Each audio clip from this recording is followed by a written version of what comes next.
Friends, இப்போ நம்ம பார்க்க போகிறது தமிழ் அறிஞர்களும் தமிழ் தொண்டும். அதில் டிஎன்பிசி சிலபஸில் கொடுத்துருக்கிற கலைகள், சிற்பம், ஓவியம், பேச்சு, திரைப்படக்கலை தொடர்பான செய்திகள் அப்படிங்கிற சிலபஸ்க்கு கீழே டிஎன்பிசி ப்ரீவியஸ் இயராக என்னென்ன கொஸ்டின்ஸ் கேட்டாங்களோ அதை நம்ம பார்க்கலாம். ஃபஸ்ட்டு சிற்பக்கலையில் பார்க்கலாம். சிற்பக்கலை பார்த்தோம் அப்படின்னா, சமண மதத்தில் சில சிற்பங்கள் அளவுக்கு மீறிய உயரமும் பருமனும் உடையனவாக உள்ளன. சமண மதத்தில் சில சிற்பங்கள் அளவுக்கு மீறிய உயரமும் பருமனும் உடையனவாக உள்ளன. கழுகுமலை வெட்டுவான் கோவில் சிற்பங்களை அமைத்தவர்கள் யார் அப்படின்னா பாண்டியர்கள். கழுகுமலை வெட்டுவான் கோவில் சிற்பங்களை அமைத்தவர்கள் பாண்டியர்கள். சிற்பக்கலை குறித்து தமிழ்நாடு தொழில்நுட்ப கல்வி இயக்ககம் வெளியிட்டுள்ள நூல் எதுனா சிற்பச் செந்நூல். சிற்பக்கலை குறித்து தமிழ்நாடு தொழில்நுட்ப கல்வி இயக்ககம் வெளியிட்டுள்ள நூல் சிற்பச் செந்நூல். நாயக்கர் காலத்தில் சிறந்து விளங்கிய சிற்பக்கலை எது அப்படின்னா தந்த சிற்பக்கலை. நாயக்கர் காலத்தில் சிறந்து விளங்கிய சிற்பக்கலை எது அப்படின்னா தந்த சிற்பக்கலை. யானையின் உருவத்தை செதுக்குவதில் கைதேர்ந்த சிற்பிகள் யார்? பல்லவர் காலத்து சிற்பிகள்.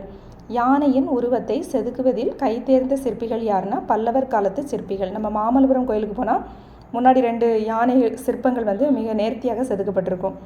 தட்சிணமேரு என்று ராஜராஜனால் அழைக்கப்பட்ட கோவில் எது? தஞ்சை பெரிய கோவில். தட்சிணமேரு என்று ராஜராஜனால் அழைக்கப்பட்ட கோவில் தஞ்சை பெரிய கோவில். கோவில்களில் 4 புறங்களிலும் 4 கோபுரங்கள் எழுப்பப்படும் மரபு யார் காலத்தில் தொடங்கியது?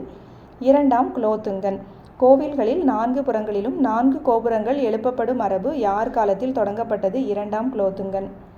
தமிழகத்தில் இன்று காணப்படும் குடைவரை கோவில்களுள் பழமையானது எந்த ஊரில் உள்ளது? பிள்ளையார்பட்டி. தமிழகத்தில் இன்று காணப்படும் குடைவரை கோவில்களுள் பழமையானது எந்த ஊரில் உள்ளது? பிள்ளையார்பட்டி. தமிழகத்தில் இன்று காணப்படும் குடைவரை கோவில்களுள் பழமையானது பிள்ளையார்பட்டி. அதே கொஸ்டின் 3 டைம் கேட்டிருக்காங்க. சித்திரக்கார புலி என்று அழைக்கப்படுபவர் யார்? 1ஆம் மகேந்திரவர்மன். சித்திரக்கார புலி என்று அழைக்கப்படுபவர் மகேந்திரவர்மன். தமிழகத்தில் மிக பழமையான மறுபடியும் கேட்டிருக்காங்க. தமிழகத்தில் மிக பழமையான குடைவரை கோவில் பிள்ளையார்பட்டி. சித்திரக்கார புலி 1ஆம் மகேந்திரவர்ம பல்லவன். நம்ம சிற்பக்கலை பற்றி சும்மா காமனாக கொஞ்சம் கொஸ்டின்ஸ் பார்க்கலாம். சிற்பக்கலை அப்படிங்கிறது சங்க காலம் முதலே காணப்படுகிறது. சிற்பங்கள் அப்படிங்கிறது சங்க காலத்தில் என்ன பண்ணாங்கன்னா மண், மரம், தந்தம் முதலிய பொருட்களில் சிற்பங்களை உருவாக்குனாங்க. சங்க காலத்தில் நடுக்கல்லில் உருவம் செதுக்கி என்ன பண்ணாங்க? வழிபட்டாங்க.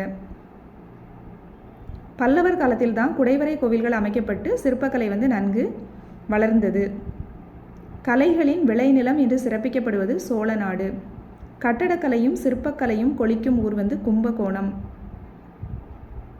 கும்பகோணத்தின் தெற்கே அரிசில் ஆற்றின் தென்கரையில் தராசுரம் அப்படின்னு ஒரு ஊர் இருக்குது. தராசுரத்தில் உள்ள கோவில் என்ன அப்படின்னா ஐராவதீஸ்வரர் கோவில். ஐராவதீஸ்வரர் கோவிலை கட்டினது யார் அப்படின்னா 2ஆம் ராஜராஜ சோழன். இங்கு முப்புறம் எரிந்த சிவபெருமானின் சிற்பம், திரிபுராந்தகனின் சிற்பம் இருக்குது. இந்த ஐராவதீஸ்வரர் கோவிலில் முப்புறம் எரித்த சிவபெருமானின் சிற்பம் இருக்குது. அதே மாதிரி கஜ சம்ஹாரமூர்த்தி, யானையை கொன்று அதன் தோலை தன் மீது உடுத்தி கொண்டவர். கஜ சம்ஹாரமூர்த்தி அப்படின்னா யாருன்னா யானையினை கொன்று அதன் தோலை தன் மீது உடுத்தி கொண்டவர். அதே மாதிரி லிங்கோத்பவருடைய சிற்பம், அடிமுடி தேட வைக்கும் அண்ணாமலையார் போன்ற சிற்பங்கள்லாம் காணப்படுது.